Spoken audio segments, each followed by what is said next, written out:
This is CBN NewsWatch. Hello, everyone. Thank you so much for joining us for CBN NewsWatch. I'm George Thomas. A sobering coronavirus milestone today. Johns Hopkins University reports that more than 200,000 Americans have now died from the pandemic. To put that in perspective, that death toll equals roughly 65 September 11th attacks, and has tripled the number of Americans that died in the Vietnam War. Today, President Trump blamed China for spreading the virus.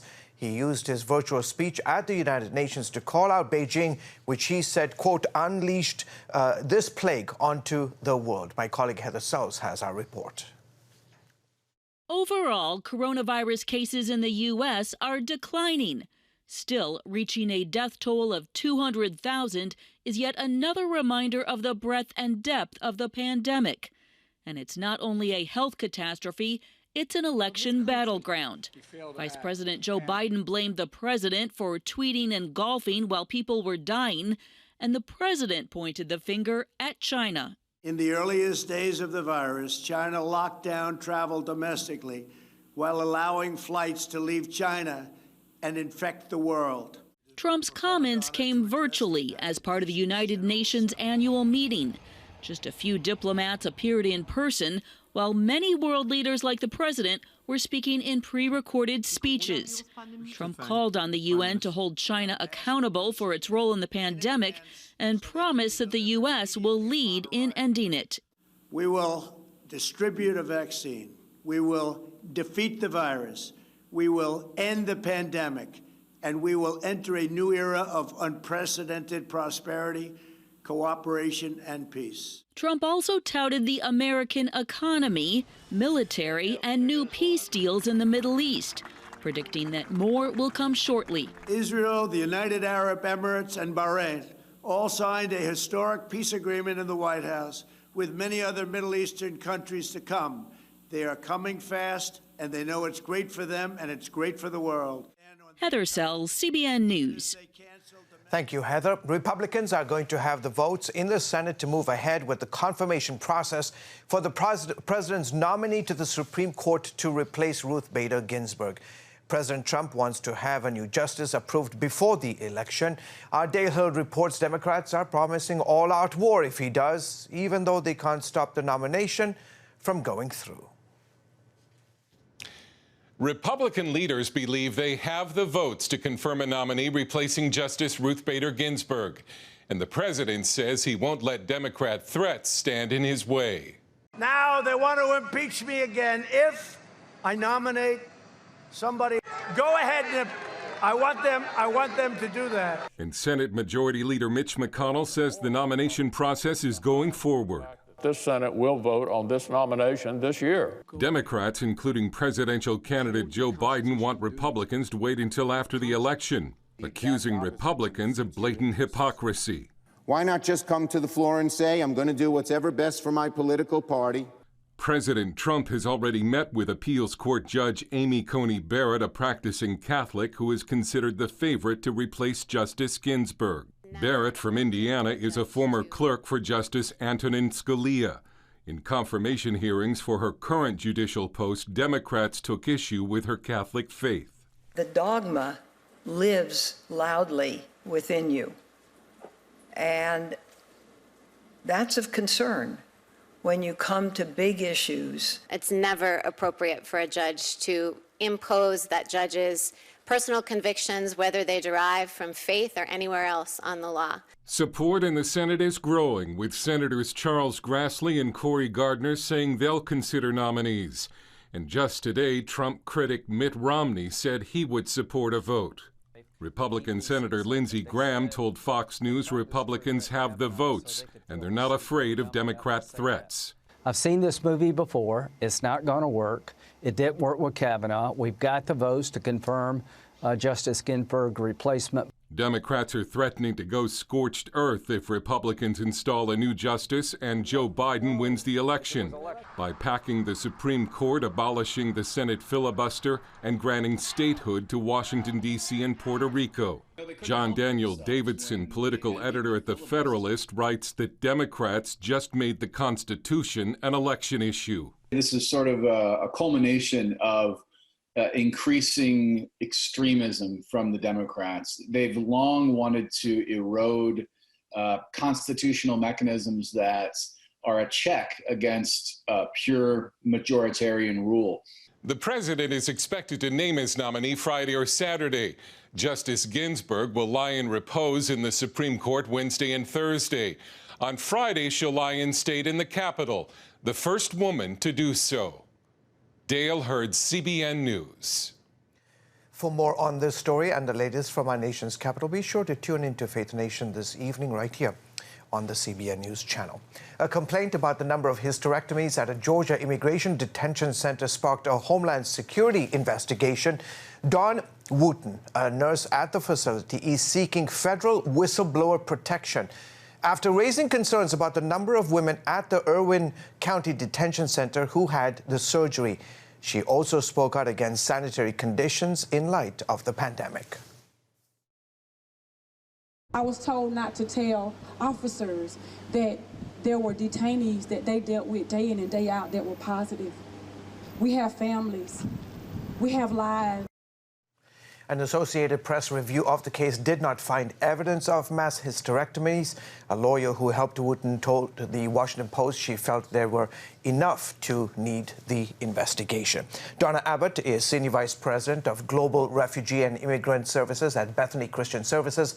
She joins me now to talk more about this investigation. Donna, thank you so much for coming on the show. What can you tell us about this investigation and the concerns at this particular detention center? First of all, the fact that the Homeland Security is going to do an independent investigation is much welcomed and should be transparent. It should be available to all, whatever the findings are. Women, incarcerated women, should have the right to have an advocate present when they're considering a life-altering surgery, especially in such a confined condition. You add to that with COVID-19, these women are even more vulnerable to severe side effects after a major surgery, and they're in congregate care. I believe that Homeland Security, ICE, has available to them some programs that allow for families, women, to be released into their community. A healthcare crisis certainly would be one of those situations that should promote their release to an alternative to detention program. Donna, how common are hysterectomies in these centers? I'm not aware of the statistics. I'm not a physician. I can't evaluate the appropriateness of each decision, though I think it needs to be evaluated. Often what seems like informed consent in a confined situation may not be as informed as people may at first brush believe. Women often feel compelled in those situations to respond in the way that they think is expected of them to respond. Or they may not understand the totality of the decision they're making. And thus a legal advocate, an interpreter who has an understanding of medical interpretation should be present to help guide a woman through that decision. But ultimately, if the woman were in a community setting, she could turn to her, to her faith, to her family, to help guide her through what is a very difficult decision. Yeah, I can imagine. The concern over forced hysterectomies has really struck a nerve with the public. Why do you think this is? Well, in the United States, we have a history of, using forced sterilizations to control minority populations, right, and control the birth rate in those populations. Whether it was with Native Americans, Puerto Rican women, African American women, and so here we have another situation where that history seems to come to the forefront when a minority group, minority women, are involved in uninformed procedures regarding their reproductive health. Again, we have to see what the findings say, what the investigation brings to light. Again, we need to insist that be very transparent so we can evaluate whether history is repeating itself.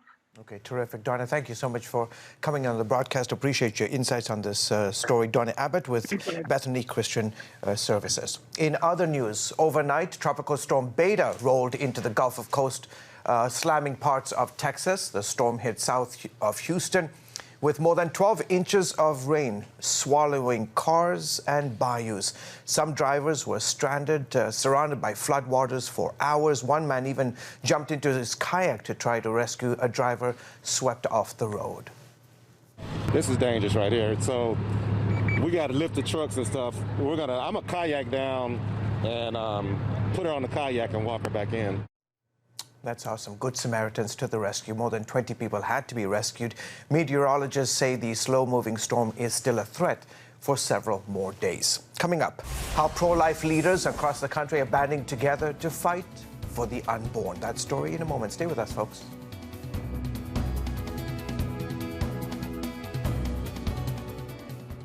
Hey, if you're tired and exhausted all day, you can't think clearly, and you really just need a cup or even a pot of coffee to get through your day, then join me, Dr. Josh Axe, for this new series where I'm going to teach you how to transform your diet and use essential oils and supplements to get a better night's sleep. Wake up to your best life. Call 1-800-700-7000 to get your free DVD or booklet of Protect Your Sleep today.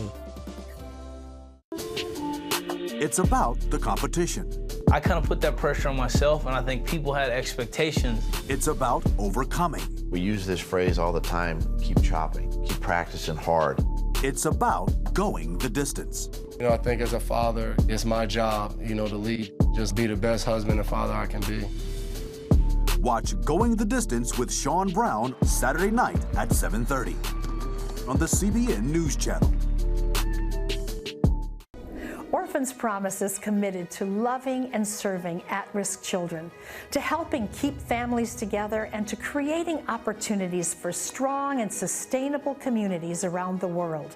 We're working in over 60 countries around the world, and with your help, we can do even more. There's an old African proverb I love that says, if you want to run fast, run alone. But if you want to run far, run together. At Orphans Promise, we want to run far so we can touch the lives of as many orphaned and vulnerable children as possible. But we don't want to go alone. We're out to change the world, one child, one family, one community at a time. Will you join us?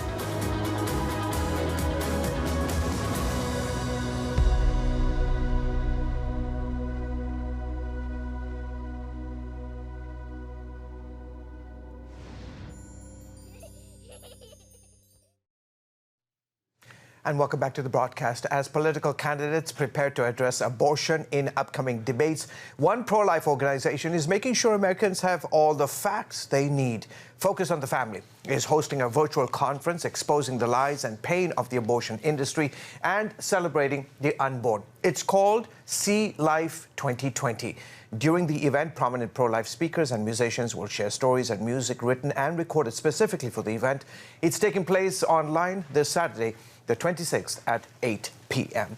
Joining us now is Focus on the Family President and CEO Jim Daly with more on the battle for life in America and this event. Jim, great to have you back on the broadcast. As you know, abortion is a big topic due to the upcoming election, and now with an empty Supreme Court seat following Ruth Bader Ginsburg's passing, how significant would a pro-life pick and confirmation be right now? Well, very significant, obviously, and the pro-life movement is certainly pushing the ball in that direction. We're hoping that President Trump appoints somebody who respects life from conception to grave. That would be our hope, and we'll see what happens. But, it's no coincidence, I don't think, as a person of faith, that Saturday has come down to both the presidential pick as well as our event at 8 p.m. I think it's kind of interesting that both are happening on the same day. Yeah, and speaking of this event, as I mentioned, it's called See Life 2020. You'll have a variety of speakers discussing a variety of topics on Saturday at the event. What will some of the conversation be like between pro-life leaders, Jim? Well, we're building off of what we did in Times Square last year, where we had Benjamin Watson, Alveda King, who will both be with us again, along with Candace Owens and others. Especially from the African-American community. Last year, as we spoke in Times Square, one of them mentioned that more black babies were killed in New York City by abortion than were born. And unfortunately, that's true nationally. Abortion is the #1 cause of death in the black community.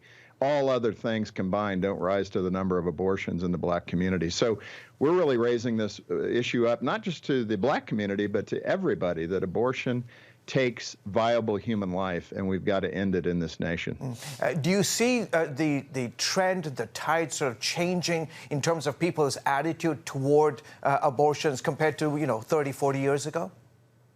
Absolutely. When you go to the March for Life in January on the anniversary of Roe v. Wade, you'll see 300,000 people there.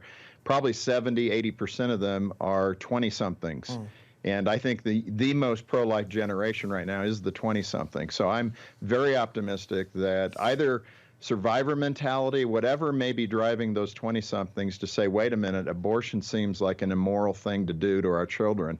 I'm grateful to God that he's given that awareness to this next generation. So I'm very optimistic. I think most of us now are saying abortion is not the way to go. There are many, many other options that we have available for women, and we care about the woman too. It's not just the baby, but there are some great programs that allow women to thrive who have an unwanted pregnancy. Yeah, and especially in today's day, you're seeing a lot of folks who used to work at Planned Parenthood coming out and giving sort of an expose of what life was like really inside and the kinds of operations taking place and how women were, in some cases, their lives put in jeopardy. Talk about that real quickly. Well, that comes straight from Abby Johnson, and she was one of our speakers in New York. She will be a speaker this Saturday as well for us, and she talks about that as a former director of Planned Parenthood, that when she was not hitting the targets, that they would give them higher quotas of abortion so they can hit their dollar figures that they needed at the clinic. And I just hope that America wakes up to what that is really saying. We're low on cash. We need to take the lives of more babies. I mean, why are we standing for this? It's repugnant. Jim, the event this Saturday, as I mentioned, it's called See Life 2020. How can folks tune in to hear? Yeah, they can go to the Focus on the Family Facebook page. There'll be other digital assets people can view it through, but start at the Focus on the Family Facebook page or focusonthefamily.com. Okay, terrific. Jim, you lead a terrific organization for many, many years, fighting for life, fighting for the family, in the institution of family. Always a pleasure to have you back on the broadcast. Jim Daly with Focus on the Family. Thank you, George. You're most welcome. Folks, still ahead, how Christian leaders can change the culture through their work in the world with the gifts God has given them. That inspiring story in a moment. Stay with us, please.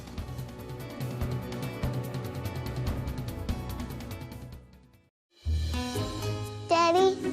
Yeah, buddy? How many nickels are in a dollar?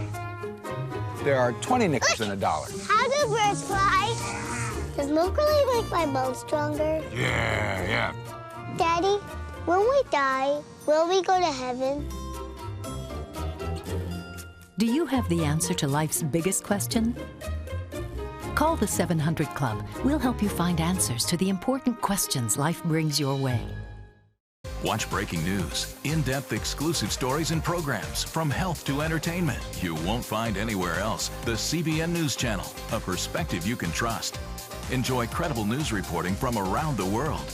Discover inspiring programs and stories of hope, all in one place from a Christian perspective. The CBN News Channel, a perspective you can trust. To watch the CBN News Channel, download the app or visit cbnnewschannel.com. Hello, I'm Dr. David Perlmutter, board-certified neurologist and #1 New York Times bestselling author. Wouldn't it be great to boost your energy, eliminate brain fog, and even reverse brain disease? Well, you can, and I'm going to show you how, along with some of the world's most well-respected brain experts in this DVD, Protect Your Brain. Get Protect Your Brain, a free DVD only from the Christian Broadcasting Network, featuring experts on the cutting edge of neuroscience and brain health. No matter how many times you've failed in the past, you really can do this. In Protect Your Brain, you'll discover simple strategies to keep your brain young and healthy. Improve your memory. Discover the gut-brain connection. In Protect Your Brain, get your free copy at cbn.com or call 1-800-700-7000. If you want to improve the quality of your life, get the DVD Protect Your Brain and get it today. Folks, welcome back to the broadcast. You're watching the CBN News Channel. American culture faces many challenges today with chaos caused by national unrest and the pandemic. Faith-driven entrepreneurs Henry Kessner says Christians can make a huge difference. He told CBN's Mark Martin they can have just as much influence now as William Wilberforce did in England when he helped bring the end to the slave trade there. Henry, what's the opportunity that you see here for Christians? I see Christians being able to lean into the opportunities that they have in the marketplace. We care about faith-driven entrepreneurs and faith-driven investors. So entrepreneurs have an opportunity to solve problems and lean into opportunities, and investors have an opportunity to steward their capital and coming alongside those entrepreneurs and really seeing God's work done in the marketplace. Briefly give us the backstory of what happened in England with William Wilberforce and other Christians who engaged in the greatest cultural battles of their time. Yeah, great question. You know, there's a time when Christ followers really leaned into where just the times that they had and just the different crises that were going on, and none better really than early 1800s London, which at the time was really a cesspool. It was just an awful spot. But a bunch of folks really serious about their faith got together in a group called Clapham, and out of that came just a number of social enterprises and ministries that have really changed the face of modern day. Out of that came the abolitionist movement, a dozen or so for-profit businesses, a dozen or so ministries that continue to this day, and that continued with the Cadbury family, with the Guinness family, and that's the type of legacy that we as Christ followers have an opportunity to lean into. You know, God knew the pandemic was going to happen, and he knew we were going to be here on earth to be able to solve the challenges through his power in the marketplace, and so that's our opportunity. What are you suggesting Christians do specifically? Well, specifically, I think that when we as a Christ follower see an opportunity to solve a problem in our community or even overseas, I think we have to lean into it. We're created in the image of God. God is the ultimate creator and innovator. And when we create, we feel his pleasure. And so there's an entrepreneur in all of us. And I think that that's the opportunity we have. There are challenges with all sorts of businesses. There are challenges with loving on people. And I think that, number one, we have to go out there and we need to love our neighbor. Number two, I think that we have an opportunity to place our investment capital alongside men and women that are really about God's glory. And I think that our opportunities here in America and then also opportunities overseas to do so. Tell us about the event coming up that is calling Christians, especially those in leadership and business, to make a difference in this day and age. Well, we've got two conferences. Thanks for asking. The first one is the Faith-Driven Investor Conference coming up this Wednesday. It's a virtual conference. You can find information on that at Faith-Driven Investor. And then also Faith-Driven Entrepreneur coming up on Thursday, where entrepreneurs get together in a community and talking about things like being called to create and our identity in Christ, what it means to be excellent, and how to think about being faithful rather than willful, and ministry in word and ministry in deed. If our viewers could take away one important lesson from this interview, Henry, what would that be? That God has created them for such a moment as this, and that most importantly, and this is always the case for any Christ follower, is just to be able to reflect and really to receive the gift of life that we have, the fact that there's a God up there who loves us so much that he gave his son, and then out of gratitude for that gift, not because God needs our work, but because when we participate in the work he's doing in the world, we experience great joy. In response to that great gift of life we've been given, to endeavor to bring all that we are to all the problems we see and the opportunities as well. All right, Henry Kasner, thanks for your time today, sir. Thank you. Up next, we'll bring you the story of one church that survived damaging riots that burned down an entire block of buildings. But before we go to the break, here's a look at what's happening and trending, rather, on CBNnews.com.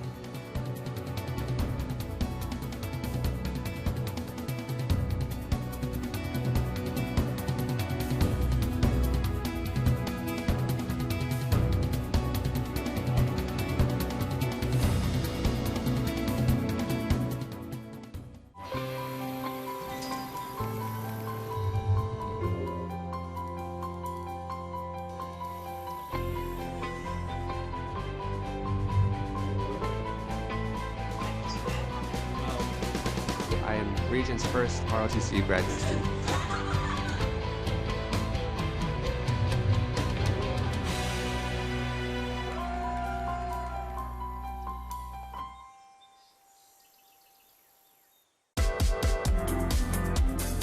Meet the pastors who are preaching the gospel in a fresh, fearless way.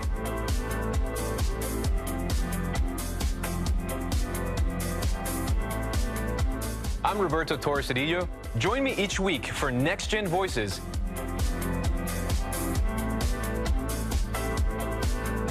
and watch God transform a generation.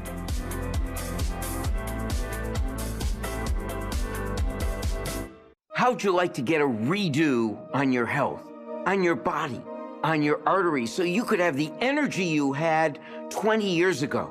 The great news is you can. I'm Dr. Mike Roizen, chair of the Wellness Institute at the Cleveland Clinic. I've written 4 New York Times bestsellers. But even better than having to read all that, you can listen to this DVD and watch it. Protect your heart? Yes, you can. Here's how.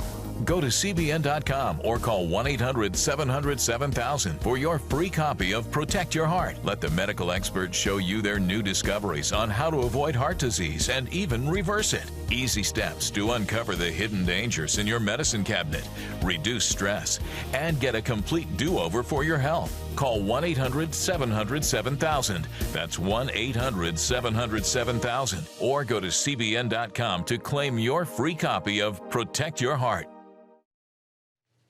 Welcome back to the broadcast. The rioting, looting, and vandalism following the death of George Floyd in Minneapolis, well, it carries a hefty price tag. New reports reveal that insurance companies will pay anywhere from $1 to $2 billion in insurance claims. That is the most in U.S. history. The protests that took place in 140 cities this spring, although many people were simply there to make their voices heard, others carried out arson, vandalism, and looting that destroyed businesses and even some churches. But CBN News heard of a miracle story about a church in Kenosha, Wisconsin. Kingdom Word Global Impact Ministries is on the street with many other businesses. The entire block of buildings was burned down, and the only thing that was left standing was the church. Pastor David Montgomery and his wife Vernette told CBN News' The Prayer Link program that God spared their church so they could remain a beacon of light in dark times. We are continuing to share to the people in the community that regardless of what's going on, God is going to demonstrate his power and his authority through the love of Jesus Christ. And that's what we want to continue to be in that community. That continue to spread love, continue to spread the goodness, that God is real, God is true, and God can do anything despite fire. Miracles still happen. Our church being spared is showing people that God is doing that. Wow, a beacon of light in the midst of a very dark time. You can catch Prayer Link tonight, right here on the CBN News Channel. Well, folks, that is it for this edition of CBN NewsWatch. Remember, you can find more of our news programs on the CBN News Channel anytime or online with cbnnews.com. Also, hey, tell us what you think about the stories you've seen. Maybe you've got a story idea. Email us at newswatch@cbn.com, or you can reach out, as always, on Facebook, Twitter, and Instagram. From all of us here from the headquarters of the Christian Broadcasting Network on this beautiful first day of fall, we wish you an awesome rest of the day, a safe week ahead, and a wonderful weekend ahead. That's where I'm looking forward to. On behalf of all of us here at the CBN News headquarters, thank you so much for joining us. We hope you have a great day, and see you next time. Ciao.